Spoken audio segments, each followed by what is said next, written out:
Sehatra ny fiompiana indraiky kosa efa nisy ny politika nasionaly no volavolainy ministeran'ny fiompiana mahakasika ny CAP-arina omby na ny filière bovine nanomboka ny taona 2012 dia efa nisy ny lalàna napetraka fa voarara ny fanondranana omby makany ampitan-dranomasina saingy mbola misy hatrany amin'ny mandika izay lalàna izay indrindra fa ny any amin'ny ilany atsimon'Nosy.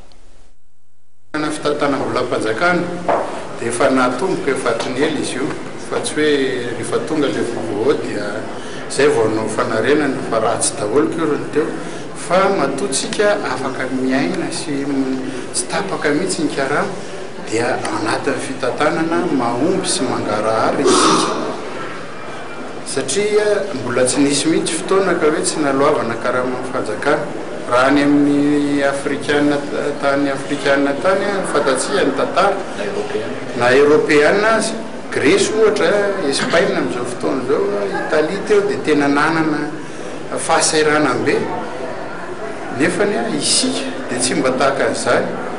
ary tsika raha mihoatra ny norme européenne no atsika 1,6% du PIB ny déficit public amin'izao fotoana zao ary zay koa mbola nanao nandrafetana ny loi de finance 2014 midika izany fa ataonay zava-dehibe ary vaindon-draharaha ny fitantanana tsara tatana any volam-panjakana izany ka mahazo mamatana toko hoe mamatana ny vonona zany ny gouvernemanta zay ho avy eo fa tsy misy zavatra hoe andeha hitady vola ho an'ny karamam-panjakana misy déficit be tsy tanonoka dia anaovana réforme hoe ndeha horoana mpiasa-panjakana horoana ny mpiasa privé ajana daholo ny fandaniana rehetra fa isika araka ny politika zay fanampiarana zany ny hoe